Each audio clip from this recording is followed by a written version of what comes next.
The topic is Kyoto Protocol. That is the Kyoto Protocol. We are going to talk about. कोई आज की तारीख में इसकी कोई खास हैसियत नहीं है, लेकिन क्योंकि हमारे सिलेबस में मौजूद है तो इसलिए जो है वो बेसिकली हमने पढ़ना है। ओहो, अब मैं चाय पीऊंगा कि पढ़ाऊंगा, मैं क्या क्या करूंगा। कड़क चाय। अच्छा अच्छा, तो participants, Kyoto protocol, right?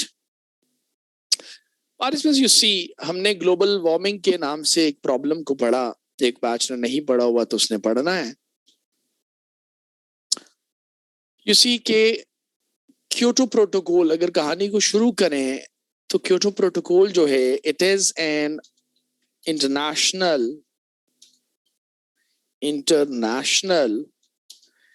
environmental treaty which was designed back in the year 1997.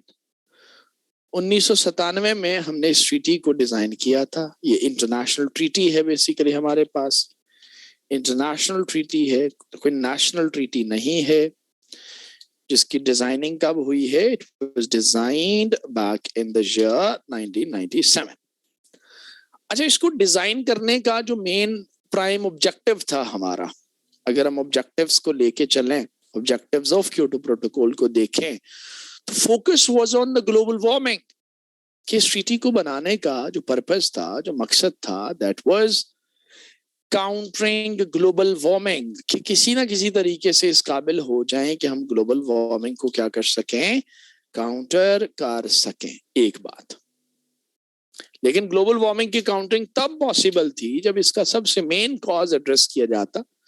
जिन्होंने ग्लोबल वार्मिंग को पढ़ा है उन्हें पता होगा कि हमने कहा था कि सबसे जो मेन कॉज है ग्लोबल वार्मिंग का, वो है ग्रीन हाउस गैसेस।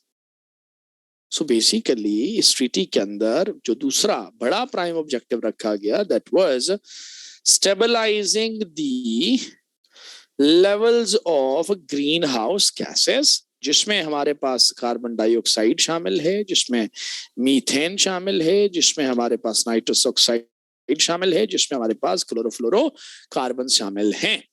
तो इनके लेवल्स को स्टेबलाइज करना, बिलखसूस CO2 के लेवल्स को स्टेबलाइज करना, that was the prime objective of the Kyoto protocol. अब इसमें अगर फोकस करें, देखें गौर से, तो भाई ग्रीन हाउस गैसेस को रिड्यूस करना, ये मेन ऑब्जेक्टिव आपका इस पर्टिकुलर ट्रीटी का था। जो अगर मुमकिन हो जाता तो शायद global warming as a problem जो है, इसको हम क्या कर सकते थे, एड्रेस कर सकते थे, इसको जो है वो काउंटर कर सकते थे।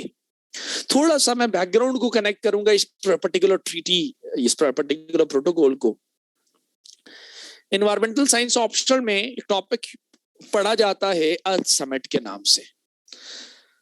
Participants, you see, Earth Summit के अंदर जो कि 1992 में हुआ था, उसमें बेसिकली अलग से इससे पहले भी एक ट्रीटी जो है वो आपका डिजाइन किया जा चुका था, और उस ट्रीटी को हम नाम देते हैं UNFCCC, यानी कि United Nations framework convention United Nations Framework Convention for the climate change, to combat climate change. It's N2O, nitrous oxide, Shafaq Zama, N2O, nitrous oxide, United Nations Framework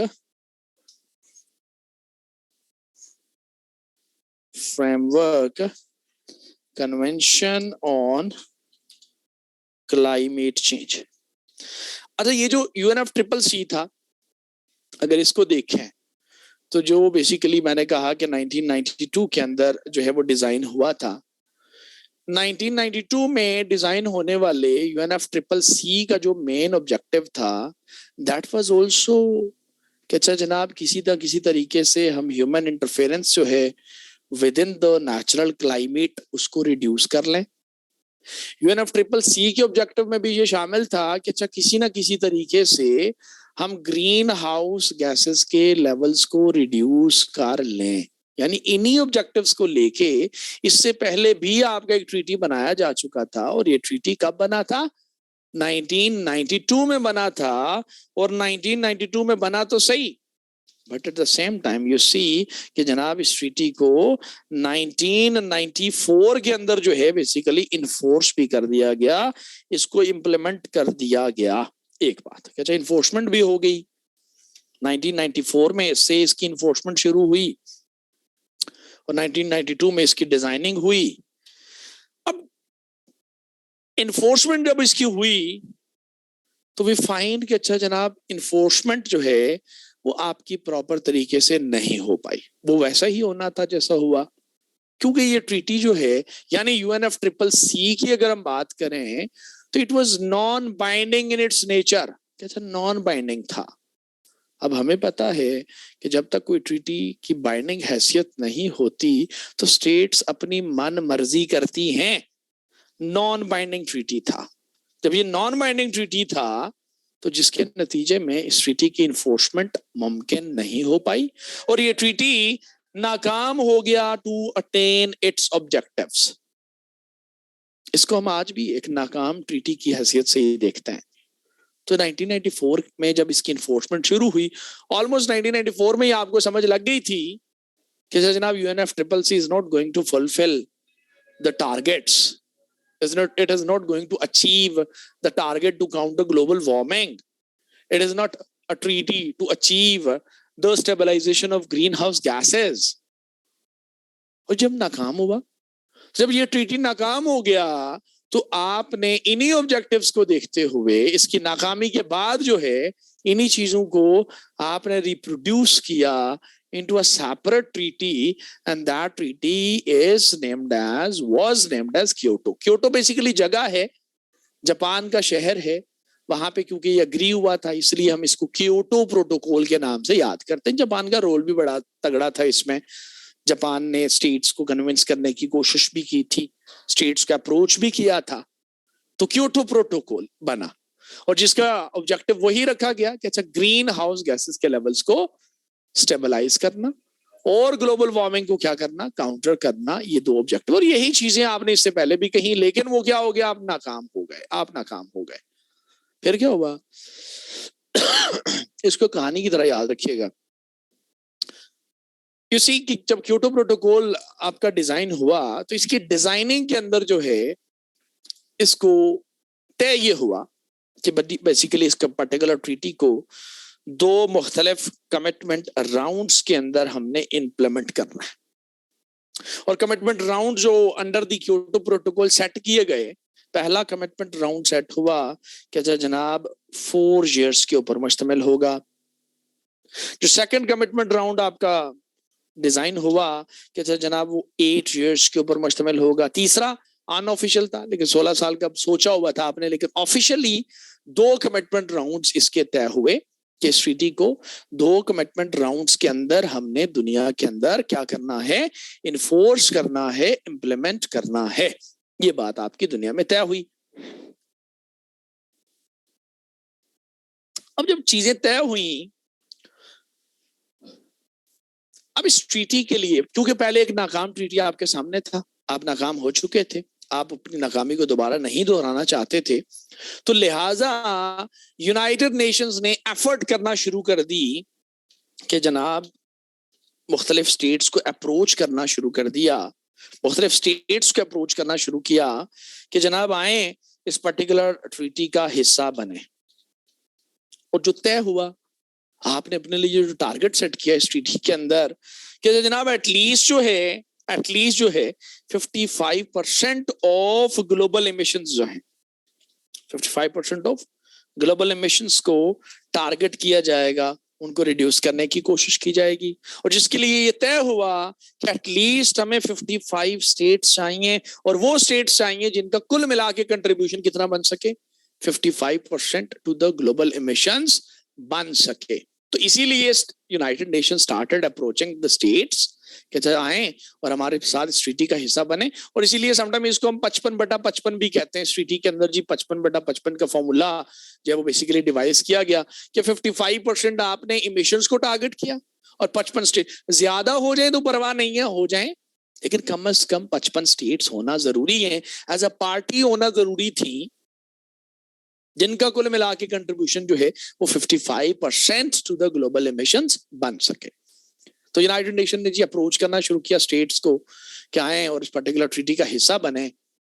जब यूनाइटेड नेशंस ने states का approach किया और बिलखसूस बड़ी बड़ी states का approach करना शुरू किया, यूएसए को अप्रोच किया गया और यूएसए ने माशाल्लाह से बड़ी जिम्मेदारी का मुजाहरा किया और जिम्मेदारी का मुजाहरा करते हुए कहा कि जनाब हम इस ट्रीटी का के अंदर पार्टी नहीं बन सकते इस पार्टी ट्रीटी के अंदर हिस्सेदार नहीं बन सकते। जब यूएसए का ये एटीट्यूड देखा गया तो बाकी जो स्टेट्स थे उन्होंने कहा कि हम क्यों बने। ऑस्ट्रेलिया ने कहा हम क्यों करें, कनाडा ने कहा हम क्यों करें, यूरोप ने कहा हम क्यों करें, और जो डेवलपिंग स्टेट्स छोटी उन्होंने कहा अब यूएसए नहीं कर रहा जो लार्जेस्ट एमिटर है तो हम क्यों इस पर्टिकुलर ट्रीटी का हिस्सेदार बने, क्यों पार्टी बने। और जिसका नुकसान ये हुआ कि ये ट्रीटी आपका डिजाइन हो रहा है 1997 में, लेकिन ये ट्रीटी इल्तवा का शिकार हो गया। सारा कुछ डिजाइन है, कमिटमेंट राउंड डिजाइन है, सारा कुछ डिजाइन हो गया, लेकिन उसके बावजूद ये ट्रीटी इल्तवा का शिकार हुआ। जब इल्तवा का शिकार हुआ तो उस सूरत में वक्त जाया हुआ आपका 1999, 2000, 1, 2, 3, 4, 2004 के कहीं आखिर में जाके, बल्कि 2005 में जाके दोबारा से जाके एक हल्की सी जान पड़ती हुई हमें इस ट्रीटी के अंदर दिखाई दी, जब यूनाइटेड स्टेट्स ऑफ अमेरिका की तरफ से यह कहा गया कि okay we are ready to become party to this particular treaty. लेकिन उन्होंने कंडीशनल अग्रीमेंट करने की बात की, और कंडीशन उन्होंने क्या रखी, उन्होंने कहा जनाब हम इस ट्रीटी के अंदर एज अ पार्टी आने के लिए तैयार हैं, लेकिन इस ट्रीटी को हम रेटिफाई हरगिज नहीं करेंगे। अगेन बात वहीं पे आके रुकी, रेटिफिकेशन नहीं तो बाइंडिंग हैसियत नहीं, बाइंडिंग नहीं तो फिर तो स्टेट्स अपनी मनमर्जी करती हैं, कोई पूछ नहीं हो सकती उनके ऊपर। लेकिन चलें, यूनाइटेड नेशंस क्योंकि 7-8 साल से स्ट्रगल कर रहा था इस चीज के ऊपर कि जनाब आप आए इस ट्रीटी का हिस्सेदार बन जाएं, लेकिन बिल आखिर उसको ये लगा कि अच्छा जनाब अरोमा आयशा रेटिफिकेशन, ट्रीटी को रेटिफाई करना, मैं लॉ तो नहीं पढ़ाऊंगा आपको यहाँ पे बच्चे। रेटिफिकेशन होती है कि आप अपना कंसेंट देते हैं कि हम इस पर्टिकुलर ट्रीटी के अंदर मुकम्मल तौर पे हिस्सेदार हैं और हम इसके पूरे ऊपर अमल दरामद करेंगे, अगर अमल दरामद नहीं करेंगे तो आप हमें सजा दें। समझ आ रही है मेरी बात की अरोमा? अच्छा, तो भाई रेटिफिकेशन उन्होंने नहीं की। जब रेटिफिकेशन नहीं की तो भाई यूनाइटेड नेशंस ने फिर से सोचा कि अच्छा चलें ठीक है, पहले यहाँ पे ये बिल्कुल ही नहीं मान रहा था, इस ट्रीटी के अंदर हिस्सेदार नहीं बन रहा था, तो चलें अब जो है वो कंडीशनल तौर पे ही सही लेकिन पार्टी बनने के लिए तैयार तो हुआ। उन्होंने कहा अच्छा ठीक है जी, आप रेटिफिकेशन ना करें ट्रीटी की, आप आए इस ट्रीटी के अंदर एज अ पार्टी बन जाए, शामिल हो जाए। और जिसकी वजह से एक पॉजिटिव चीज ये हुई कैसे जनाब, इसके नतीजे में एक पॉजिटिव चीज जो हमें होती हुई नजर आई कि जनाब यूनाइटेड स्टेट्स के आने की वजह से या उसके एक हाँ करने की वजह से दूसरी जो स्टेट्स हैं वो बेसिकली आपके साथ आने के लिए तैयार हो गई। दूसरी जो स्टेट्स हैं लाइक ऑस्ट्रेलिया है, लाइक कनाडा है, लाइक यूरोप है, उन्होंने कहा अच्छा ठीक है जनाब हम भी इस पर्टिकुलर ट्रीटी के अंदर हिस्सेदार बनने के लिए तैयार हैं। कुछ ने रेटिफाई किया, कुछ ने नहीं किया, बल्कि बहुत सारों ने रेटिफाई नहीं किया। तो जब रेटिफिकेशन के बगैर जो है वो स्टेट्स पार्टी बनना शुरू हो गई तो जनाब ये एक अच्छी पेशरफ्त हम इसको कहते हैं कि अच्छा ठीक है जी रेटिफिकेशन नहीं, लेकिन आपके वो जो 55 स्टेट्स के एक ब्लॉक बनाना चाहते थे वो फाइनली जो है वो आप बनाने में कामयाब होने शुरू हो गए, वो कामयाब होने लगे। आप 55 स्टेट्स आपकी पूरी हो गई, ये बड़ी अचीवमेंट थी। जब स्टेट्स पूरी हो गई तो उसके बाद अब आपने इसको इंप्लीमेंट करना था, उसके बाद आपने इसको इन्फोर्स करना था। अब इन्फोर्समेंट के लिए थोड़ी देर पहले मैंने कहा कि भाई इस ट्रीटी को 2 कमिटमेंट राउंड्स में जो है इन्फोर्स करना था, तो तय हुआ चलें जी शुरू करते हैं इस ट्रीटी की इन्फोर्समेंट को, इम्प्लीमेंटेशन को। पहला कमिटमेंट राउंड 4 साल के ऊपर मुश्तमिल था। फिर से वक्त जाया हुआ बाय द वे हमारा 2005 के बाद 2006, 7 और फाइनली जाके जो पहला कमिटमेंट राउंड है जो शुरू हुआ वो 2008 से लेके 12 तक हमें जाता हुआ नजर आया, और जो दूसरा कमिटमेंट राउंड है वो 2013 से लेके 2020 तक आपका होना था। अच्छा, पहला कमिटमेंट राउंड शुरू हुआ 2008 में, और इस दौरान स्टेट्स ने, हम कहते हैं कि दे बिहेव्ड वेल, दे रिस्पॉन्सिबली बिहेव्ड। कुछ ने 7% रिडक्शन की, कुछ ने 7% रिडक्शन की ग्रीन हाउस गैसेस के अंदर, कुछ ने 9% किया, लेकिन रिडक्शंस हुई। और जब 2012 में पहला कमिटमेंट राउंड आपका खत्म हुआ, उसके बाद सेकंड कमिटमेंट राउंड शुरू होना जो 8 साल के ऊपर मुश्तमिल था। लेकिन इस दौरान जो है, जैसे ही फर्स्ट कमिटमेंट राउंड खत्म हुआ तो यूनाइटेड स्टेट्स ऑफ अमेरिका ने कहा कि जनाब, we can not continue further reductions in the levels of greenhouse gases. United States of America फिर से मुकर गया। अब जब यूएसए मुकरा तो उसका ब्लोबैक हमें ये हुआ कि जनाब, कनाडा ने कहा मैं भी एग्जिट करना चाहता हूं। सूडान 2015 में छोटा सा मुल्क, वो भी एग्जिट कर गया। बड़ी मुश्किल से आप वो एक ब्लॉक बनाने में कामयाब हुए, और जिसकी नतीजे में हुआ क्या, कैसे जनाब, ये 2013 से 20 वाला जो कमिटमेंट राउंड है ये कभी इन्फोर्स ही नहीं हुआ, शुरू ही नहीं हुआ इसकी इन्फोर्समेंट। और जो आपने रिडक्शंस की, 4 सालों में रिडक्शंस की, वो रहती कसर भी स्टेट्स ने पूरी कर ली। और हमें पता है कि 2013 में जो है वो यूनाइटेड स्टेट्स ऑफ अमेरिका के बैकआउट होने की रीजन क्या थी, क्योंकि China was trying to build itself, वो टेक ऑफ कर रहा था अपनी इकोनॉमिक डेवलपमेंट की तरफ। By the way, China was also of the view कि ये ट्रीटी ना जारी रहे, क्योंकि उसको भी अपनी डेवलपमेंट को देखना था।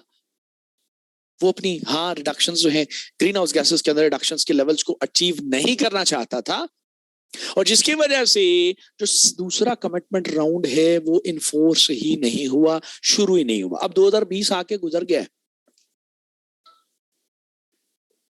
आज की तारीख में इस ट्रीटी की कोई हैसियत नहीं है।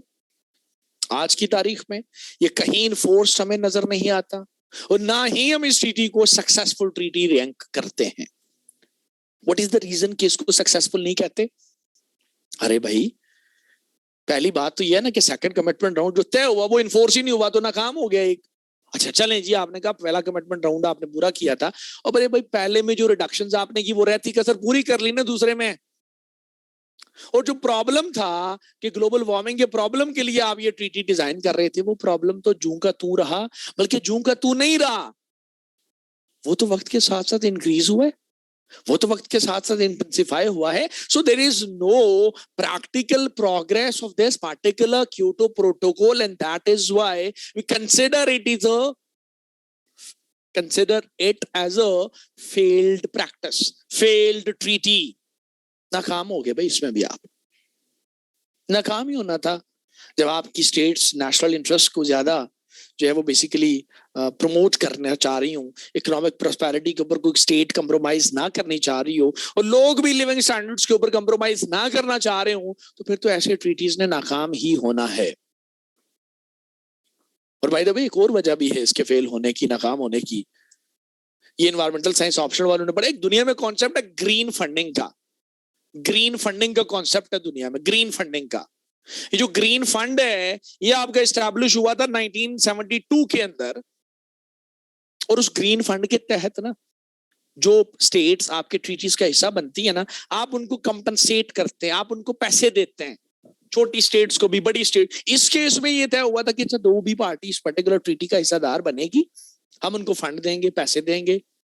ऑब्वियसली यूनाइटेड नेशंस इसको लीड कर रहा था। वो जो ग्रीन फंडिंग की डिस्ट्रीब्यूशन थी ना, उसके अंदर भी जस्टिस का मुजाहरा नहीं हुआ। जो छोटी स्टेट्स हैं उनका ड्यू शेयर, कमिटेड शेयर नहीं दिया गया, और जिसकी वजह से वो रिसेंटमेंट का शिकार हुई, और उन्होंने इस ट्रीटी को कंटिन्यू करने से इनकार कर दिया। और बड़ी स्टेट्स ने ग्रीन फंडिंग जो है पहले कमिटमेंट राउंड में अपने आप में ही चीजों की डिस्ट्रीब्यूशन कर ली, और जिसकी वजह से ये ट्रीटी ओवरऑल हमें नाकाम होता हुआ दिखाई देता है पार्टिसिपेंट्स। तो जनाब आज की तारीख में इस क्योटो प्रोटोकॉल की कोई हैसियत नहीं है। मैंने एक ब्रीफ हिस्ट्री बैकग्राउंड से लेके आज तक की सूरत हाल मैंने आपको बता दी है। इसके अलावा नोआ की किताब में 1-2 पेजेस इसके ऊपर लिखे भी हुए हैं, आपने वहां से भी इस चीज को पढ़ने की कोशिश करनी है। ठीक हो गया पार्टिसिपेंट्स?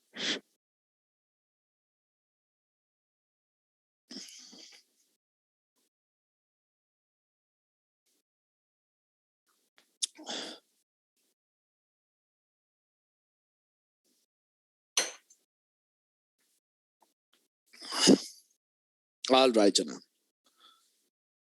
वेल डियर स्टूडेंट्स, बात को आगे बढ़ाते हुए अब जो नेक्स्ट टॉपिक है जी, जिसके ऊपर हम बात करने जा रहे हैं जी, वो भी 35 आपका सिलेबस आखिरी सांसें लेता हुआ। बात को अगर आगे बढ़ाने की कोशिश करें तो एक छोटा सा टॉपिक है, इसके ऊपर मैं हल्की सी बात कर लूं तो ज्यादा मुनासिब है।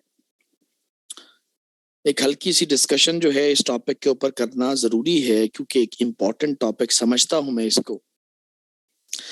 And the topic is about the human liver. The topic is about the human liver. इसके ऊपर आ जाए पार्टिसिपेंट्स, ह्यूमन लिवर, इसके ऊपर हल्की सी डिस्कशन करना जरूरी है जो मैं करने जा रहा हूं। पार्टिसिपेंट्स, ह्यूमन लिवर जो है बड़ा इंपॉर्टेंट, बड़ा वाइटल ऑर्गन है हमारा बेसिकली। जी मॉन्टेल कराते हैं बच्चे। शफक सबर करेंगे बच्चे, आप सबर करेंगे? आप पढ़ेंगे ना जी? पढ़ेंगे ना जी? क्यों नहीं पढ़ेंगे? सबर करेंगे आप? अच्छा, तो मैं ये कह रहा था, आ जाए जी ह्यूमन लिवर पे। अच्छा, ह्यूमन लिवर जो है, सॉरी, इसको अगर देखें, पहली चीज पार्टिसिपेंट्स की, it is one of the important organs. बहुत इंपॉर्टेंट है हमारी लाइफ की मेंटेनेंस के लिए, सस्टेनेंस के लिए बड़ा इंपॉर्टेंट है, बड़ा इंपॉर्टेंट है। अगर हम इसकी सबसे पहले देखें participants, you see, you may call it, अच्छा ये बड़ा एक लार्जेस्ट ऑर्गन है हमारे पास, जो इटसेल्फ, जिसका वेट जो है, जिसका वजन जो है बेसिकली तकरीबन 1600 से लेके 1400 से लेके 1600 ग्राम्स तक हो सकता है। 1.5 किलो वजन। खवातीन में ये हल्का होता है 1400 तक, अडल्ट ह्यूमन बीइंग मेल्स के अंदर तकरीबन 1600 तक इसका वेट हमें देखता हुआ नजर आता है। लोकेशन की बात करें तो ये बेसिकली अब्डोमेन के अंदर मौजूद है जी, अब्डोमेन के अंदर मौजूद है। एग्जैक्टली देखें तो हमारा अब्डोमेन के जो राइट अपर पोर्शन है, राइट अपर पोर्शन है, वहां पे ये हमें मौजूद मिल जाता है, मौजूद मिल जाता है। मैंने कहा बड़ा इंपॉर्टेंट है। इसके इंपॉर्टेंट होने की रीजन ये है कि it plays vital functions in the body. बड़े इंपॉर्टेंट काम करता है हमारी बॉडी के अंदर। बल्कि इसको अक्सर औकात हम ये कहते होते हैं कि it is a chief chemist of the body, हमारी बॉडी का चीफ केमिस्ट है। ऑब्वियसली इसके इंपॉर्टेंट काम है, बड़े बड़े काम है, जिसकी बुनियाद पे हम इसको कहते हैं कि it is a chief chemist of the body. अब ये जो चीफ केमिस्ट हमने कहा है, क्यों कहा? अगर इसके कामों का जिक्र करें, मोटे मोटे कामों का जिक्र करें, bye the way it plays more than 100 functions. यहां पे मोटे मोटे अगर कामों का जिक्र करें तो जनाब एक तो है कि अच्छा, it produces, it releases bile, bile को रिलीज करता है। और ये वही बाइल है जिसका जिक्र डाइजेस्टिव सिस्टम में भी आया था, अगर आप याद करें। और ये वही बाइल है जिसका मैंने कहा था कि ये फैट की ब्रेक डाउन करती है। तो इसका मतलब ये हुआ कि डायरेक्टली फैट्स की जो बेसिकली ब्रेकडाउन है, फैट्स की जो ब्रेकडाउन है, उसको उसके वो करना बेसिकली उसके अंदर इन्वॉल्वमेंट नजर आ रही है ह्यूमन लिवर की, with the help of the bile. एक इंपॉर्टेंट काम है, यानी ये मेटाबॉलिज्म ऑफ फैट्स कर रहा है। मेटाबॉलिज्म ऑफ फैट्स के अंदर जो है हमें इन्वॉल्व नजर आ रहा है, बाइल की मदद से नजर आ रहा है। और सिर्फ यही नहीं, बात को अगर आगे बढ़ाएं तो भाई ये जो लिवर है बेसिकली, ह्यूमन लिवर जो है, ये स्टोरेज का काम भी करता है, स्टोरेज का काम भी करता है। It stores what? Number one, it is a storage house of vitamins. It is a storage house of multiple minerals. It is a storage house of glycogen as well. Glycogen इन तमाम चीजों को store करने में अपना role play कर रहा है. और सिर्फ यही नहीं है, लिवर को अगर देखें तो it is also involved in the enzymatic activation. Enzymatic activation, enzymes को एक्टिवेट करने में भी अपना रोल प्ले कर रहा होता है. एंजाइम्स के अपने काम है, विटामिन्स के अपने काम है, मिनरल्स के अपने काम है. इसका मतलब कहीं ना कहीं बड़े बड़े कामों को इंस्टिगेट करने में जो रोल हमें नजर आ रहा है वो लिवर का है, वो ह्यूमन लिवर का है. और सिर्फ एंजाइमेटिक एक्टिवेशन ही नहीं है, बात को अगर आगे बढ़ाएं तो it is involved in, it is highly involve in the synthesis of proteins. Proteins की सिंथेसिस में इन्वॉल्व है. फॉर एग्जांपल जैसे क्या कहते हैं अपना ये अपना एल्ब्यूमिन प्रोटीन है बेसिकली, उसकी सिंथेसिस के अंदर जो है हमें ये इन्वॉल्व नजर आता है. अरे भाई सिर्फ यही नहीं है, ये जो लिवर है इसको अगर देखें तो it is also responsible for the excretion. Excretion of what? Excretion of cholesterol उसके अंदर इन्वॉल्व हमें नजर आता है. एक्सक्रीशन ऑफ हार्मोन्स उसके अंदर हमें ये नजर आता है. एक्सक्रीशन ऑफ ड्रग्स उसके अंदर में नजर आता है. बल्कि ये कहना और ज्यादा मुनासिब होगा कि भाई बड़ा तगड़ा काम है लिवर का, and that is the detoxification. Detoxification of drugs, detoxification of poisons etcetera. इन तमाम चीजों को देखना किसका काम है? अरे भाई किडनी का, सॉरी नॉट किडनी, लिवर का काम बेसिकली हमें नजर आ रहा है. तो लिवर जो है it is responsible to play vital role in the body, vital roles in the body, vital roles in the body. कैसे जना बड़े बड़े काम करता हुआ नजर आता है. लिवर अगर फेल हो जाता है तो डिटॉक्सिफिकेशन मुतासर है. लिवर अगर फेल हो जाता है तो भाई उस केस में आपकी जो स्टोरेज कैपेसिटी है बॉडी की वो मुतासर हो जानी है. लिवर अगर फेल हो जाता है आपका तो भाई प्रॉब्लम हो जानी है फिर. और इसका अक्सर औकात जो डिसऑर्डर है जिसको बेसिकली मतलब हेपेटाइटिस अक्सर औकात हम कहते हैं, it is also an inflammation of liver. वो बेसिकली इसी को मुतासर करता है और जिसके नतीजे में बेसिकली हमें जब वो डेथ की सूरत हाल जो है वो देखने को मिल सकती है. Hepatitis A B C D नाम सुना होगा आपने. ये तमाम प्रॉब्लम्स इसके रिलेटेड है जिनके ट्रीटमेंट जो हैं वो मुमकिन है. कुछ जो के ट्रीटमेंट से भाई विटामिन में सॉरी हेपेटाइटिस सी जो है वो आपका सवेयर हो जाए तो मुश्किल हो जाता है बेसिकली उसको ठीक करना. बट अगर आप शुरू में उसको अगर आप ठीक करने की कोशिश करें तो आप कर सकते हैं. सो ओवरऑल अगर देखें तो बड़े बड़े कामों में अच्छा बाइल सिक्रीशन है, मेटाबॉलिज्म ऑफ फैट्स है, स्टोरेज में of vitamins, minerals, glycogen, enzymatic activity, sense of proteins and excretion of hormones, बिलखसूस detoxification of drugs and poisons etcetera. ये सारी की सारी चीजें, सारे के सारे काम जो है बेसिकली कौन करता है? ये लिवर करता है. And on the ground, on these grounds we used to call it, क्या ह्यूमन लिवर जो है it is a chief chemist of the body. क्या कहा? It is a chief chemist of the body. Now you see, बात को थोड़ा सा आगे बढ़ाने की कोशिश करें तो भाई ह्यूमन लिवर से बाहर अगर निकले तो हमारे पास नेक्स्ट जो छोटा सा टॉपिक मौजूद है, पढ़ने के लिए मौजूद है, that is about enzymes. The next topic that we are going to talk about is enzymes. Now you see participants, enzymes को अगर अलग से थोड़ा सा देखने की कोशिश करें,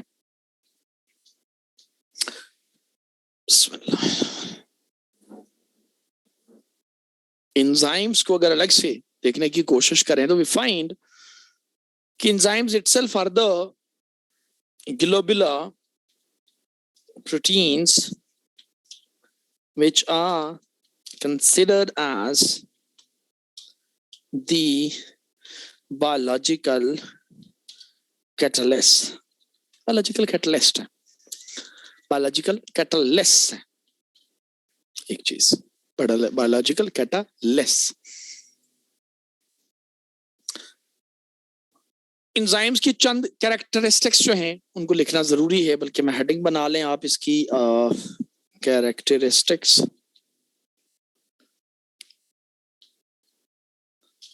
ऑफ एंजाइम्स के नाम से। नंबर 1 जी, enzymes are responsible to speed up the rate of reaction। किसी भी केमिकल एक्टिविटी को स्पीड अप करने में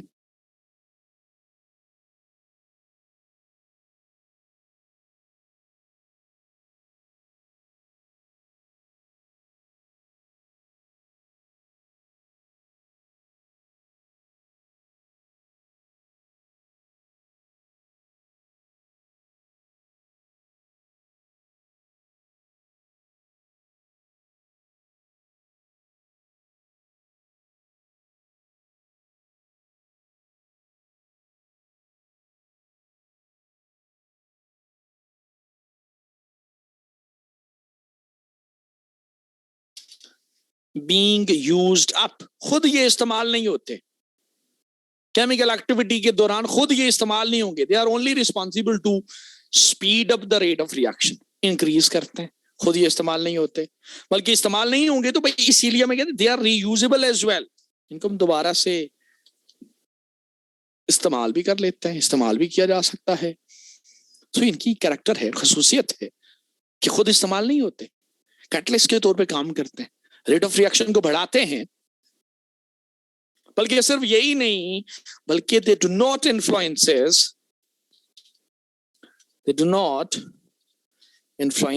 on the nature of products।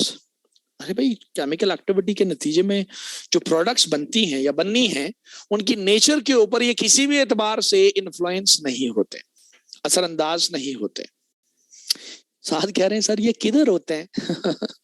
कितना मासूम है ये साद, कितना मासूम है ये साद।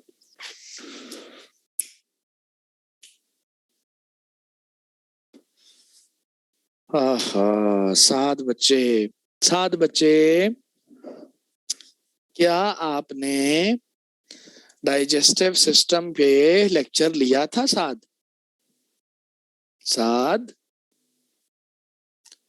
साद बच्चे नहीं लिया था। मां सदके तुहाडे हैं साद बच्चे। हुण अद्धा तुसीं पढ़िया कोई नहीं, इत्थे हुण आखिरी क्लास ही जाके पूछ रहे हो मैनू क्या कित्थे हुंदा है, हैं? कमाल हो गया जी साद साहब, कमाल हो गया जी साद साहब। तुहाडी कोई मदद नहीं मैं कर सकता जी, ये मैं पढ़ा के आ गया। जिले असी जब हमने डाइजेस्टिव सिस्टम पढ़ा ना, उधर मुख्तलिफ एंजाइम्स का जिक्र खैर होता चला गया। कोई पेंक्रियाज से आ रहा था, कोई स्टमक के आ रहा था, कोई सलाइवा के अंदर था। और जब हमने ग्लैंड्स का टॉपिक पढ़ा था, उसमें भी मैंने जिक्र किया था कि भाई हमारे पास जो ग्लैंड्स हैं वो एंजाइम्स को रिलीज करते हैं। तो साद साहब अब मैं वो रिपीट करने से तो रहा ना, ठीक है। ऐसे ही अब साद का ना ये सवाल देख के ना एक बात कहने का दिल कर रहा है मेरा। आप में से जितने ऐसे बच्चे हैं किसी भी बैच के जिनकी आदत ये है कि एक लेक्चर लेते हैं, उसके बाद दूसरा मिस करते हैं, तीसरे में आते हैं, 2 मिस करते हैं, चौथे में आते हैं, आप लोगों की क्लास में आने का कोई फायदा नहीं है। पता है आपको, आप लोगों ने अपने साथ जुल्म कर लिया है और इस जुल्म का मुदावा सिर्फ आप ही कर सकते हैं। मैं इसमें कोई हेल्प नहीं कर सकता, कोई दूसरा आपकी हेल्प नहीं कर सकता। आप इस अप्रोच को छोड़ दिया करें। मैंने शायद पहले लेक्चर में भी कहा था कि ये लेक्चर्स सीएसएस के सिर्फ उसी बच्चे के लिए होते हैं जो रेगुलर हर सब्जेक्ट की, और सिर्फ जीएस है नहीं, हर सब्जेक्ट। आप बीच बीच में से क्लासेस ले रहे होते हैं, बीच बीच में से क्लासेस ले रहे होते हैं, ऐसे कोई फायदा नहीं होता बच्चे। इसमें देख रहे हैं हर एक चीज कहीं ना कहीं अप्लाई हो रही होती है, किसी दूसरी जगह के साथ आपका उसका कॉन्टैक्ट बन रहा होता है। तो अगर आपने ये प्रैक्टिस की है साद साहब, तो मैं फिर शुक्रिया अदा करना तुसी मेरा, और मैं अगू कह सकता मोस्ट वेलकम साद साहब, यू आर वेलकम जी, यू आर वेलकम। चले, पता नहीं मैं क्या बात कर रहा था। तो मैं ये अर्ज कर रहा था कि भाई ये जो एंजाइम्स हैं ये किसी भी एतबार से प्रोडक्ट्स की नेचर के ऊपर इन्फ्लुएंस नहीं करते, खुद इस्तेमाल जरूर होते हैं। नंबर 5 या 4 पे अगर हम देखें तो वी फाइंड कि ये एंजाइम्स हैं ये एंजाइम्स हैं जिनके ऊपर चंद चीजों का असर हमें होता हुआ नजर आता है, यानी they get influenced as well. Basically यूं लिख लें कि they are influenced by what? Temperature. By what? By pH. By what? By substrate concentrations. Substrate basically reactants हैं जिन्होंने इनके साथ अटैच होना होता है ड्यूरिंग द केमिकल एक्टिविटी। उनकी कॉन्सेंट्रेशन भी एंजाइमेटिक एक्टिविटी को इन्फ्लुएंस कर सकती है। नंबर 6 पे अगर देखें तो enzymes are highly specific in their action. Highly specific in their action से क्या मुराद है? अरे भाई, जो लाइपेज बढ़ गया है डाइजेस्टिव सिस्टम में, वो प्रोटीन्स के लिए नहीं है, वो लिपिड्स के लिए है। जो एमाइलेज बढ़ के आए वो कार्बोहाइड्रेट के लिए है, प्रोटीन्स के लिए नहीं है, ना लिपिड के लिए है। तो हर एक चीज के लिए स्पेसिफिक एंजाइम की जरूरत है, इसलिए हम कहते हैं they are highly specific in their action. कुछ एक्सेप्शंस हैं बट बहुत कम है। यूजुअली वी सी कि they are highly specific in their action,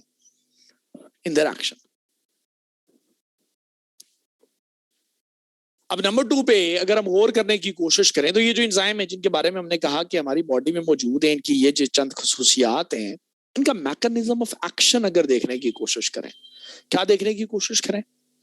इनका मैकेनिज्म ऑफ एक्शन देखने की कोशिश करें तो भाई इसके अंदर 2-3 चीजें, 2 मॉडल्स हैं बल्कि हमारे पास। एक मॉडल जो है बेसिकली जो 9th की बायो में भी लिखा हुआ है, लॉक एंड की मॉडल। लॉक एंड की मॉडल ये मौजूद है। ये क्या कहता है? ये क्या कहता है एंजाइम्स के बारे में? ये कहता है, लेट्स सपोज कि अच्छा जनाब हमारे पास यूं इस तरीके से कोई एक एंजाइम मौजूद है, कोई एक एंजाइम मौजूद है। ये क्या है? ये एंजाइम है। ये एंजाइम है बेसिकली एक चीज। अब इसमें जो आपको ये जो वी शेप बल्ब सा नजर आ रहा है बना हुआ, खाई हुई जगह नजर आ रही है आपको, इस जगह को हम कहते हैं कि अच्छा जनाब ये है एंजाइम्स की एक्टिव साइट। एक्टिव साइट ये किसी भी एंजाइम की क्या है? एक्टिव साइट है। एक्टिव साइट एंजाइम की वो जगह है जहां पे आके बाइंड होना है। किसने बाइंड होना है काका? रिएक्टेंट्स ने बाइंड होना है, सबस्ट्रेट ने आके बाइंड होना है। ये वो जगह है। बाय द वे इस एंजाइम का एक नॉन प्रोटीन पार्ट भी होता है, और नॉन प्रोटीन पार्ट यहां पे करके, और उस नॉन प्रोटीन पार्ट को हम कहते हैं कोफैक्टर। क्या कहते हैं उसको? नॉन प्रोटीन पार्ट को क्या कहते हैं? हम कहते हैं cofactor. Non protein part of the enzyme कौन सा होता है? कोफैक्टर है। अच्छा एंजाइम है जी, उसकी एक्टिव साइट है जी, उसका कोफैक्टर है जी। तो लॉक एंड की मॉडल क्या कहता है? लॉक एंड की मॉडल ये कहता है कि अगर इस एक्टिव साइट पे किसी सबस्ट्रेट ने अटैच होना है, लेट्स सपोज कि अच्छा जनाब हमारे पास ये एक सबस्ट्रेट है। लेट्स सपोज अच्छा जनाब ये हमारे पास एक सबस्ट्रेट ये है। ये दोनों सबस्ट्रेट्स हैं। अब इसमें से अगर देखें तो कौन सी शेप ज्यादा सिमिलर है? ये पहले वाली शेप ज्यादा सिमिलर है। एज पर लॉक एंड की मॉडल वो कहता है कि जो एक्टिव साइट एंजाइम की है ये रिजिड है। It does not allow the attachment of any such substrate which is not similar to this active site. अगर इस मॉडल को देखें तो ये चीज यहां पे एडजस्ट हो सकती है क्योंकि एक्टिव साइट रिजिड है। वो किसी दूसरी चीज को जो उसके साथ मिसमैच कर रही हो वो यहां पे इसको अटैच नहीं होने दे सकती। ये ऐसा मानना किसका है? लॉक एंड की मॉडल इमाइल फिशर ने दिया था। यानी जिस तरह हर एक ताले को खोलने के लिए अलग चाबी की जरूरत है, तो वो ये कहता है काका कि हर एक एंजाइम के लिए अलग, हर एक सबस्ट्रेट के लिए अलग से एक्टिव साइट एंजाइम का होना जरूरी है। और ये मॉडल बायो की दुनिया में ठीक माना जाता है, ठीक समझा जाता है। और इसके अपोजिट साइड पे हमारे पास एक दूसरा मॉडल है जिसको हम कहते हैं इंड्यूस्ड फिट मॉडल, जो डैनियल खौशलैंड ने दिया था। Induced fit model. अब इंड्यूस्ड फिट मॉडल को देखें, वो क्या कहता है?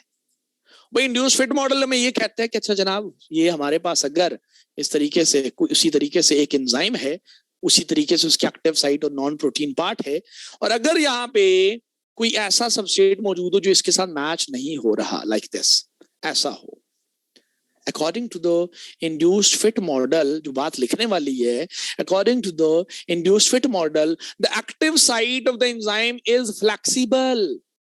तो अगर ये फ्लेक्सिबल है, तो जब ये सबस्ट्रेट यहाँ पे अटैच होना चाहे तो जनाब यहाँ पे अटैच हो सकता है, क्योंकि ये फ्लेक्सिबल है, ये इसको अटैच होने का मौका फराहम करती है, करेगी।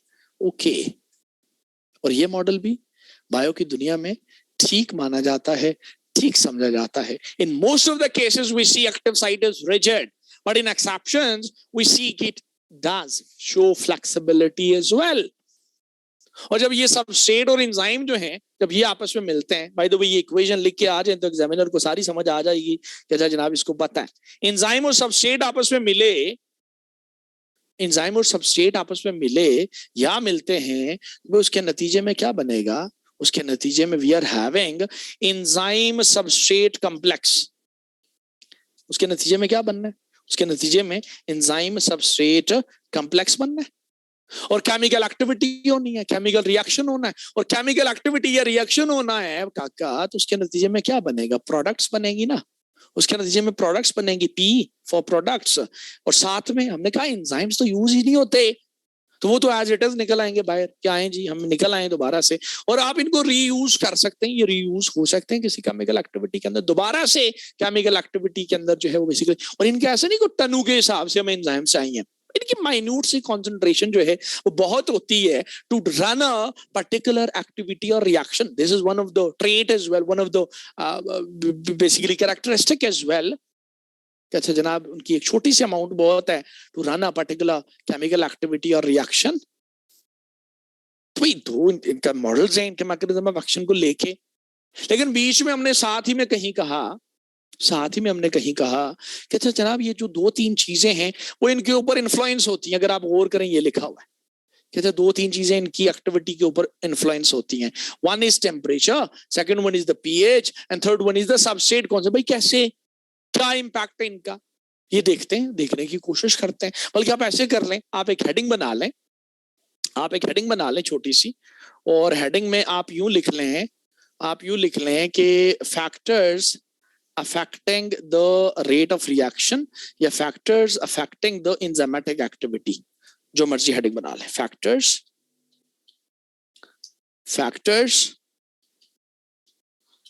affecting the enzymatic activity और reactions, जो लिखे हुए पहले से ही, एक टेम्परेचर, दूसरा पीएच, तीसरा सबसे क्या इंपैक्ट होता है जी, ये देख लेते हैं जरा।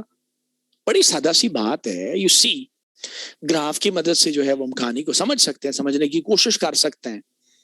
देखिए इस टेम्परेचर की अगर बात करें सबसे पहले, तो यू सी, अच्छा हम यहाँ पे एक छोटा सा ग्राफ जो है वो बना लेते हैं, लाइक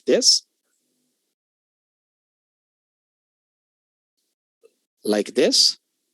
और इसकी जो बेसिकली हमारे पास एक साइड है, यहाँ पे हम लिख लेते हैं रेट ऑफ रिएक्शन को, इस तरफ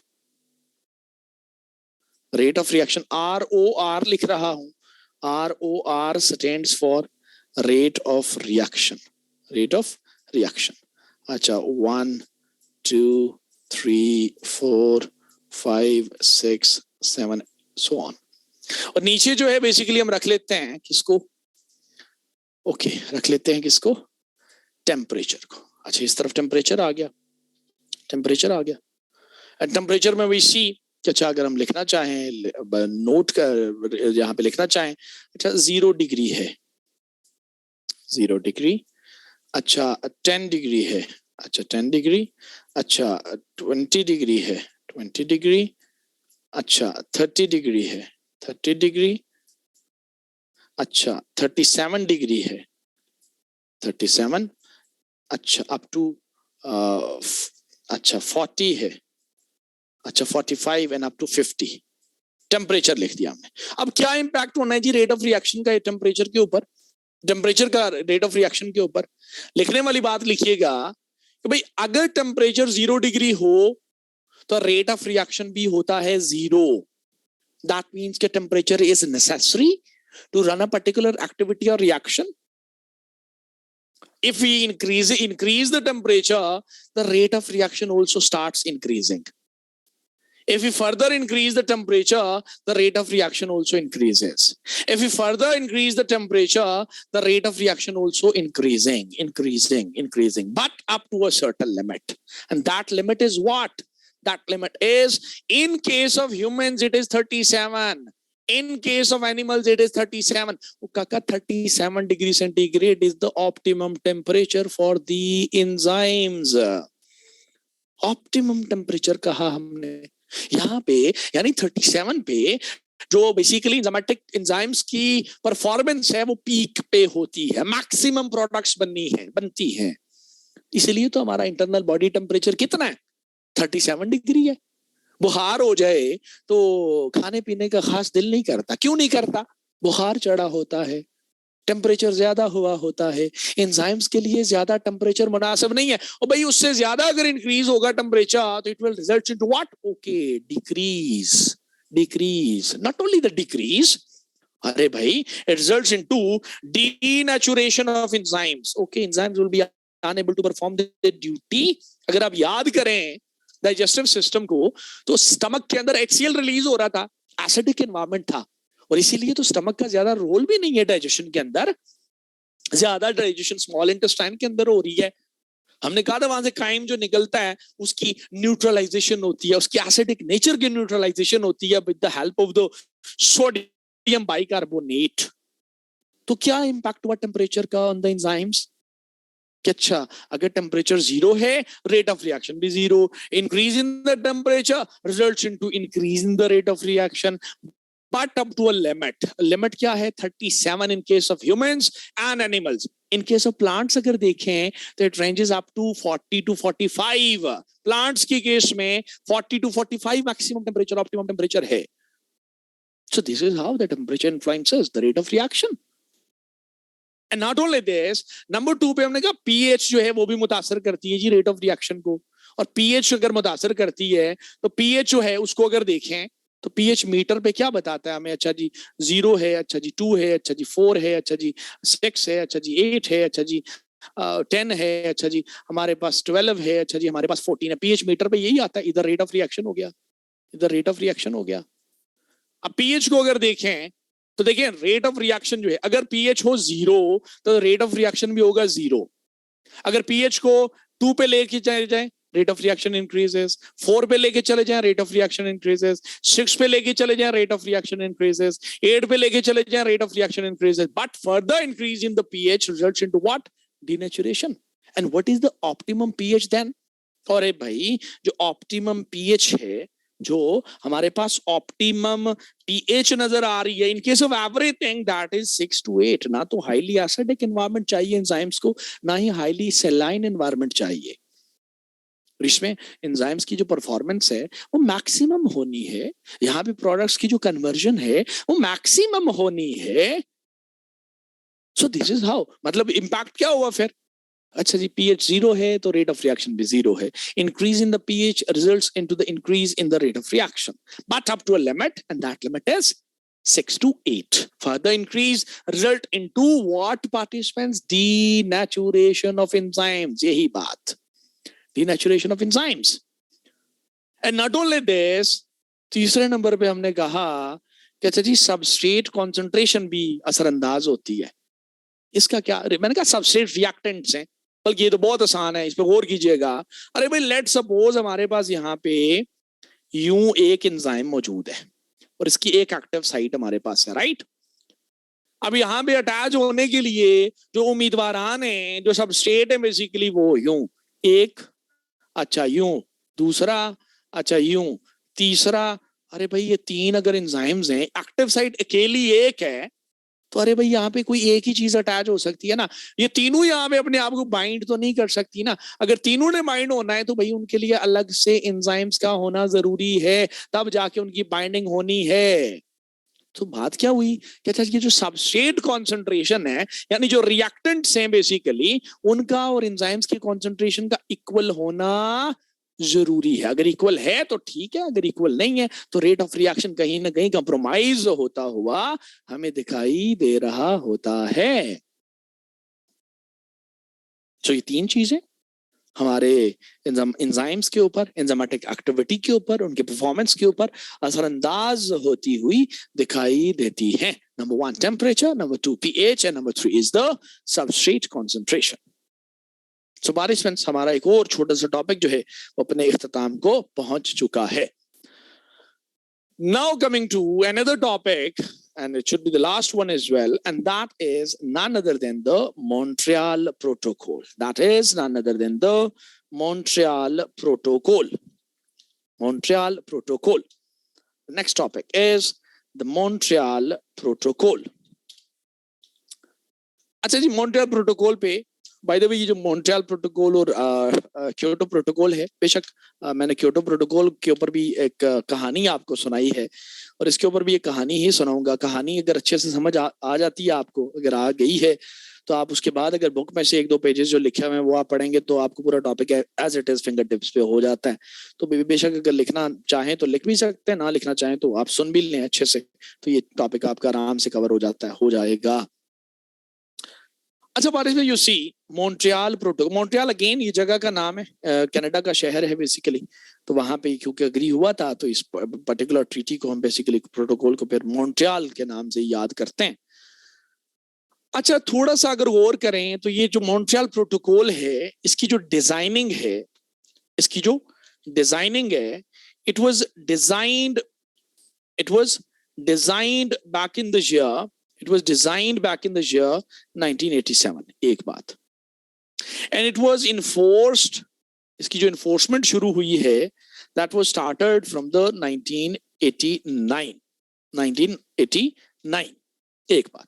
और इस ट्रीटी को डिजाइन करने का जो पर्पस था, जो मेन मकसद था, ऑब्जेक्टिव था, that was reducing or controlling depletion of ozone layer। क्या अच्छा, ओजोन लेयर को डिप्लीट करना मेन ऑब्जेक्टिव था। मेन ऑब्जेक्टिव की बात करें तो इसका जो मेन ऑब्जेक्टिव था that was reducing the levels of ozone depleting substances, ODS, ozone depleting substances, जिसमें मेनली जो है वो क्लोरीन है,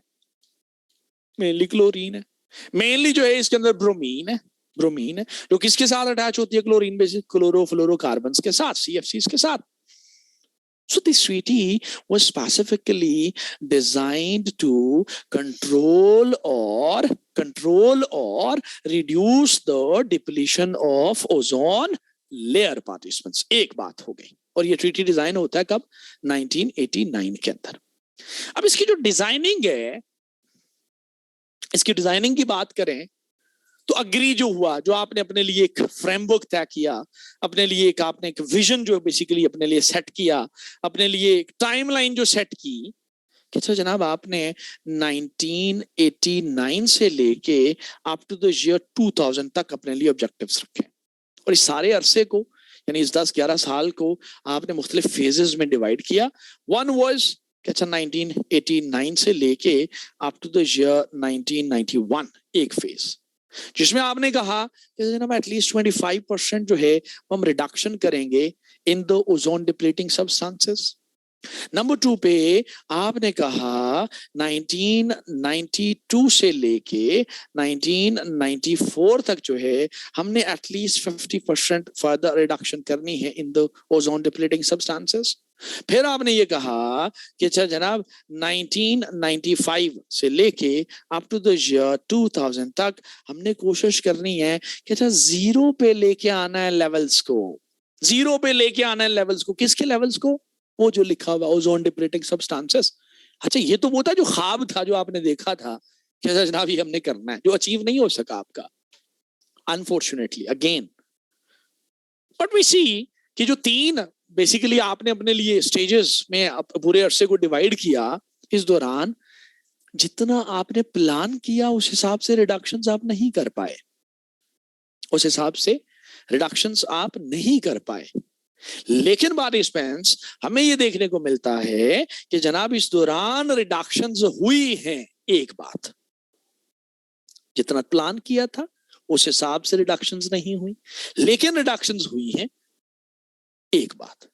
एंड नंबर टू, जो बेसिकली हमें देखने को आज की सूरत हाल को अगर कनेक्ट करें तो देखिए 2015 में पहली मर्तबा ओजोन डिप्लीटिंग सब्सटेंसेस के ऊपर या ओजोन डिप्लीशन के ऊपर एक बात सामने आई थी इंटरनेशनल प्लेटफॉर्म्स पे कि जनाब ओजोन लेयर जो है that may recover itself in the 21st century, in the middle of the 21st century, जिसको ऑथेंटिकेशन मिली। और ऑथेंटिकेशन कब मिली? I guess it was July और August, it was April 2018, sorry not July और August, it was April 2018 जब scientific evidence आया कि वाकई में ओजोन जो है it has started recovering itself.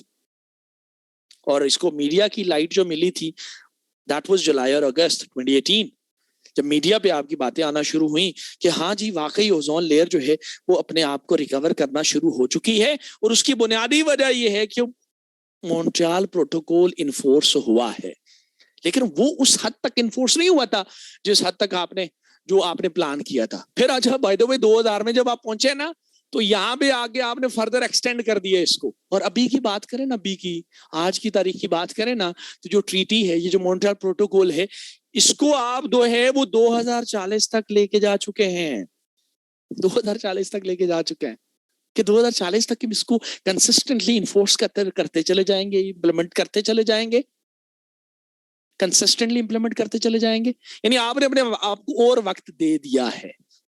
खैर 2018 में साइंटिफिक एविडेंस जब आया कि ओजोन जो है वो अपने आप को रिकवर करेगी, रिकवर कर सकती है, रिकवर करना शुरू हो चुकी है, लेकिन वो कंडीशनल है। और कंडीशन क्या है? कंडीशन ये है कि एक तो बात है कि मॉन्ट्रियल प्रोटोकॉल के ऊपर जिस तरीके से इंप्लीमेंटेशन होनी चाहिए थी वैसे नहीं हुई, लेकिन इंप्लीमेंटेशन हुई। एक बात, जितना कहा आपने उतना तो नहीं, लेकिन कुछ ना कुछ आपने इसके लेवल्स को स्टेबलाइज किया है। और जिसका सबूत हमें ये देखने को मिला कि अच्छा ओजोन लेयर आज की तारीख में रिकवर कर रही है, लेकिन कंडीशनल है। पहले आपने कहा था 2050 तक रिकवर करेगी, अब 2050 तक नहीं, 2060 तक बोला जा रहा है, कहा जा रहा है कि ये अपने आप को रिकवर मुकम्मल तरीके से कर लेगी। लेकिन कंडीशन क्या है कि 2040 तक जो है कुछ ना कुछ हम इसके लेवल्स के अंदर रिडक्शंस करते चले जाएं, ओजोन डिप्लीटिंग सब्सटेंसेस के लेवल्स के अंदर कहीं ना कहीं रिडक्शंस करते चले जाएं। तो जनाब हो सकता है कि मुकम्मल तरीके से ओजोन अपने आप को क्या कर ले, रिकवर कर ले। अगर बीच में फिर से आपको कोई जन चढ़ गया, आपने फिर से ओडीएस के लेवल जिस तरीके से आप मुकम्मल तो नहीं, खत्म तो नहीं कर पाए, लेकिन ज्यादा अगर आपने कर दिए तो उसके नतीजे में फिर से ओजोन जो है वो अपनी असली हालत में, यानी अपनी उस डिप्लीटिंग ट्रेंड की तरफ जो है वो जा सकती है।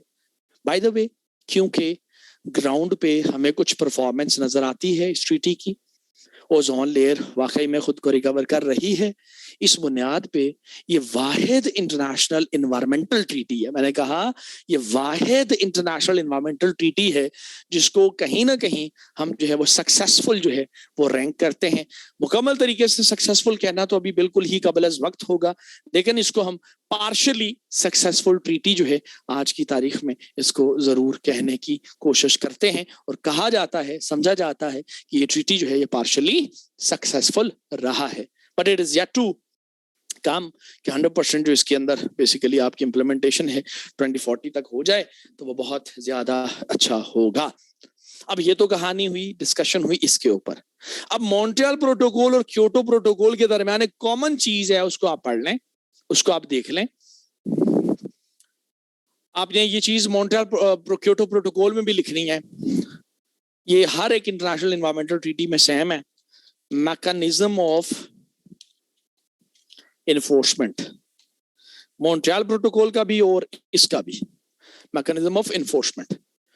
मैं यहाँ पे 2-3 चीजें लिख रहा हूँ जी। नंबर 1 पे मैं लिख रहा हूँ COP, which stands for Conference of Parties.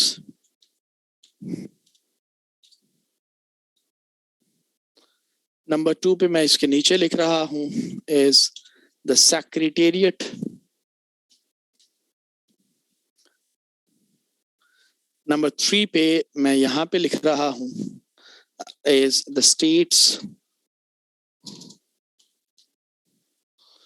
and number 4 पे मैं यहाँ लिख रहा हूँ that is the state institutions. ये पूरी की पूरी एक हायरार्की है जिसके जरिए इसकी इन्फोर्समेंट होनी होती है.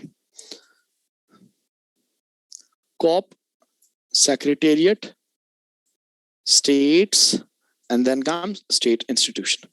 साइड पे हमारे पास और भी चीज हैं, सब्सिडरी बॉडीज हैं, उनको अलग लिखूंगा मैं यहाँ पे, अलग लिखूं. पहले वन बाय वन सुन लें. अच्छा, इसमें सबसे पहले जो कॉप का लिखा है, देखिए इनके ऊपर सबसे ऊपर कौन है, सबसे ऊपर इन सारी चीजों को कौन लीड कर रहा है? वो वो लीड करने वाला एक ही है, and that is the United Nations. Top पे यूएन नहीं बैठा हुआ है, यूएन नहीं है. समझ आ रही है? ये जो कॉप है, कॉन्फ्रेंस ऑफ पार्टीज है, ये बेसिकली 1992 में अर्थ समिट के अंदर बेसिकली एक सुपरवाइजरी बॉडी आपने बनाई थी. नाम सुना होगा आपने, कॉप 26, कॉप 25, जो आपने नाम सुना होगा कॉप 26, 27 का. अरे भाई, वो नंबर ऑफ मीटिंग्स हैं. अच्छा, 26 मीटिंग्स अभी हो चुकी हैं, रिसेंट जो है वो कॉप 26 हुआ है ग्लासगो में. वो नंबर ऑफ मीटिंग्स है. कॉन्फ्रेंस ऑफ पार्टीज है क्या? कॉप जो है ये बेसिकली एक इंटरनेशनल सुपरवाइजरी बॉडी है. ये एक इंटरनेशनल सुपरवाइजरी बॉडी है जिसका काम क्या है कि जनाब जितने भी इन्वायरमेंटल ट्रीटीज हैं, इंटरनेशनल इन्वायरमेंटल ट्रीटीज हैं, उनकी इंप्लीमेंटेशन को सुपरवाइज करना. ये जो कॉप है, कॉन्फ्रेंस ऑफ पार्टीज है, इसका काम है बेसिकली गाइडलाइंस प्रोवाइड करना. अरे भाई, ये जो कॉप है, कॉन्फ्रेंस ऑफ पार्टीज है, ये बेसिकली एक डिसीजन मेकिंग अथॉरिटी है. डिसीजन मेकिंग अथॉरिटी है. ये जो कॉप है, ये बेसिकली आपकी तमाम स्टेट्स को गाइड, जितने भी ट्रीटीज हैं, चाहे वो क्योटो हो, चाहे वो मॉन्ट्रियल हो, चाहे वो सीबीडी हो, चाहे UNFCCC हो, जितने भी ट्रीटी, और कॉप आपके अर्थ समिट के बाद आपकी डेवलप हुई है. आगे लगा ले कॉप 27. वैसे तो 27 मीटिंग्स हो जानी चाहिए थी. हर साल इसकी मीटिंग होती है डिस्कशंस करने के लिए, इश्यूज को ऊपर बात करने के लिए. 27 हो जानी चाहिए थी, लेकिन एक साल बीच में मिस हुआ कोविड की वजह से, 2020 की मीटिंग नहीं हो सकी थी, तो इसलिए 2020 आपका जो है वो अभी कॉप 26 तक पहुंचा. सो ओवरऑल 27 साल हो गए कॉप को काम करते हुए. एक सुपरवाइजरी बॉडी है. और इसके नीचे जो है वो सेक्रेटेरिएट. सेक्रेटेरिएट क्या है? अरे भाई, सेक्रेटेरिएट जो है एक एडमिनिस्ट्रेटिव यूनिट है जिसका काम कोऑर्डिनेशन को देखना है, जिसका काम इंफॉर्मेशन शेयरिंग को देखना है, जिसका काम मीटिंग्स को कन्वीन करना है, जिसका काम एजेंडास का तय करना है, जिसका काम स्टेट्स और कॉप के दरमियान ब्रिज करना है. Okay, top to bottom and bottom to top, and then come states, and states जो है then come state institution. So bottom to top and top to bottom जितने भी गाइडलाइंस इंफॉर्मेशंस हैं रिलेटेड टू क्योटो प्रोटोकॉल और the Montreal Protocol, वो इसी hierarchical system को use करके जो है वो आपके एनवायरमेंटल ट्रीटीज को इन्फोर्स करने की कोशिश की जाती है. और इन सब चीजों के ऊपर कौन बैठा हुआ है? यूएन बैठा हुआ खुद. और ये जो साइड में 2 तीर के निशान आपको नजर आ रहे हैं, अरे भाई, ये सब्सिडरी बॉडीज हैं जो आपने बना रखी हैं. एक तो जो फैसिलिटी आपने दे रखी है, एक तरफ हमारे पास है subsidiary body for technical and scientific advice. Subsidiary body for technical and scientific advice, जिसमें साइंसदान मौजूद हैं कि अगर किसी स्टेट को कोई जरूरत पड़े टेक्निकल असिस्टेंस की, तो स्टेट्स रिक्विजिशन भेजती हैं सेक्रेटेरिएट को. सेक्रेटेरिएट फिर कॉप को बताता है. कॉप क्योंकि डिसीजन मेकिंग अथॉरिटी है, कॉप सेक्रेटेरिएट को कहता है, सेक्रेटेरिएट फिर बॉडी को कहता है, और बेसिकली फिर बॉडी स्टेट को कहती है. स्टेट के पास पहुंचती है तो स्टेट इंस्टीट्यूशंस की तरफ जाती है, और ये आपकी फैसिलिटेट करने की कोशिश की गई है आपकी स्टेट्स को. और एट द सेम टाइम दूसरी तरफ हमारे पास सब्सिडरी बॉडी अलग से आपने बना रखी है. Subsidiary body for implementation, SBI. Implementation के लिए अलग से सब्सिडरी बॉडी फॉर इम्प्लीमेंटेशन, जिसका काम है कि अच्छा जनाब, मॉन्ट्रियल प्रोटोकॉल को मॉनिटर करने के लिए या क्योटो प्रोटोकॉल को मॉनिटर करने के लिए अलग से एक बॉडी बना दी आपने कि अच्छा आपने जी देखते रहना है इसको, क्या प्रोग्रेस हो रही है, कितनी प्रोग्रेस हो रही है, पाकिस्तान क्या कर रहा है, यूनाइटेड स्टेट्स क्या कर रहा है, ऑस्ट्रेलिया क्या कर रहा है. और फिर ये सारी की सारी रिपोर्टिंग जो है वो आपकी कॉप तक पहुंचती है. और कॉप जो है हर साल मीटिंग में उसी इंफॉर्मेशन की रोशनी में अगर कोई डायरेक्शंस देनी हो तो वो देती है, अगर कोई नई चीज डिस्कस करनी हो तो वो करती है, अगर आपकी कोई डिसीजंस लेने हो तो उनको टेक ओवर करती हुई दिखाई देती है. So this is the mechanism of enforcement of the Montreal plus Kyoto Protocol, including other environmental treaties as well. So basically, participants, यहाँ तक आज की कहानी हमारी पहुंची है. ऑनलाइन बैच 35 डिजीजेस वाला पार्ट और जो बैलेंस डाइट के अलावा जो छोटी छोटी चीजें होती हैं वो आप लोगों ने खुद पढ़ने की कोशिश करनी है जी. मैं जितने टॉपिक्स यहाँ पे कराया करता हूँ मैंने सारे टॉपिक्स आपको करा दिए हैं. ओबी 35 आपके साथ मेरा इंटरेक्शन अब नहीं होगा और ओबी 26 और ओबी 28 आपके साथ एक क्लास अभी रिमेनिंग है, लेकिन वो आपके साथ एक क्लास जो है वो सेपरेटली होगी, अलग अलग होगी, ताकि क्योंकि आपके टॉपिक्स दोनों के जो है वो सेम नहीं है, मुख्तलिफ हैं. तो जनाब it was all from my side for today participants. जी जनाब, क्या हाल है आपके? खैरियत से हैं? ठीक ठाक हैं?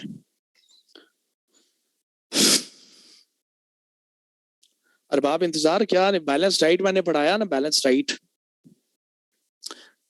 मैंने डिजीजेस का कहा ना, वो आपने खुद पढ़ना है बच्चे, उसमें कुछ भी नहीं है, वो मैं नहीं कराया करता, आपने खुद पढ़नी है. उसमें क्या है, वो सिम्टम सारे सब डिजीजेस के सेम है, सब में दर्द होता है, सर में, सब में बुखार चढ़ता है. उसमें कोई खास पढ़ाने वाली चीज नहीं होती. जी जनाब.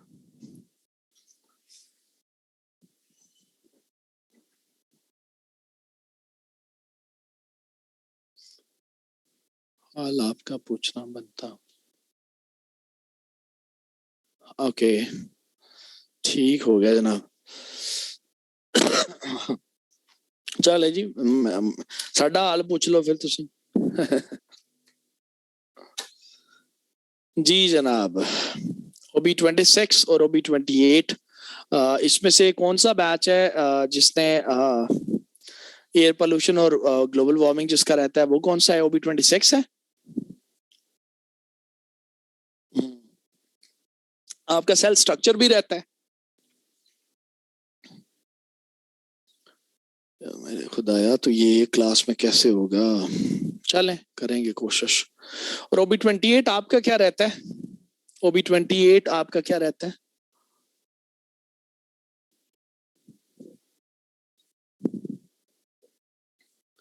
सेल स्ट्रक्चर रहता है. एक एक वही रहता है, सिर्फ सेल स्ट्रक्चर ही रहता है, और तो नहीं कोई चीज रहती? बैलेंस डाइट दोनों का रहता है या बैलेंस डाइट रहता है वो भी? अच्छा चलें, ठीक हो गया. और चलें सेपरेट ही करेंगे क्लास जी. और ओबी 26 आपका बैलेंस डाइट हो गया हुआ है?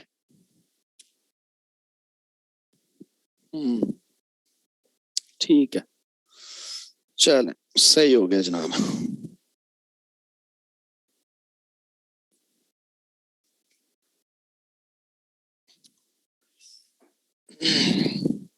बस अब जो है अब जी खुद करें, बाकी अब रेस्पिरेटरी रहता है या क्या रहता है, इतना कुछ पढ़ा दिया आपको, बस बहुत है.